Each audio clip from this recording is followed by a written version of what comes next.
যে তো আমার যাবি জায়গা জামুই তো এখন তোর একটা এই হলো রাজুতি স্কুল কাঠবাদাম গাছের নিচে।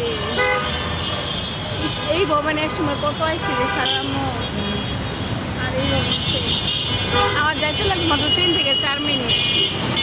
তো এই তো বান্ধবীর সাথে কথা বলতে বলতে বান্ধবীকে বিদায় দিয়ে দিলাম। ওই তো বান্ধবী এখানে দাঁড়িয়ে আছে, সে তার বাসে আসবে, সে তার বাসে করে চলে যাবে। আর এখন আমি সিঁড়ি বেয়ে উপরে যাবো। সিঁড়ি বেতে কত কষ্ট, দেখেন মানুষ কত কষ্ট করে এত সকাল সকাল এখানে বসে থাকে শুধু বিক্রি করার জন্য। দেখেন এটা হলো ফ্লাইওভারটা। তো এই ফ্লাইওভার আমরা সবাই এখান দিয়ে আসা যাওয়া করি। আগে নিচ দিয়ে যেতাম, এখন এখান দিয়ে যেতে হয়, কারণ দেখা যায় পুলিশ সেই নিচ দিয়ে যেতে দেয় না, সব আটকায় রাখছে। আর এই যে এখানে ব্যাগ হরেক রকমের জিনিস পাওয়া যায়। সবচেয়ে অদ্ভুত জিনিস কি লাগে জানেন?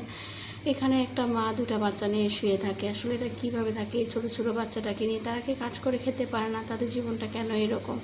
তো আমার কাছে খুবই খারাপ লাগছে যে এরকম অল্প বয়সের মেয়েটা 2টা বাচ্চার মা হয়ে গেছে, সে রাস্তায় সারাদিন এই রাতে এইভাবে শুয়ে থাকে, তাহলে সারাদিনটা মনে হয় তার এইভাবেই যায় আর কি।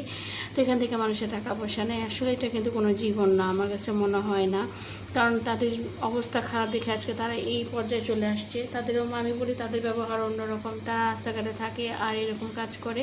তো এটা ভালো লাগে না। তো যাই হোক, এ করতে করতে আমি আমার বাস পেয়ে গেলাম। তো এই বাসে করে উঠে যাবো, কারণ রাস্তায় আজকে বাস খুব কম দেখলাম। দেখেন বাস একদম নাই। তো করতে করতে আমি আমার বাড়িতে চলে আসলাম। তো আজকের মতো এখানে, সবাই ভালো থাকবে।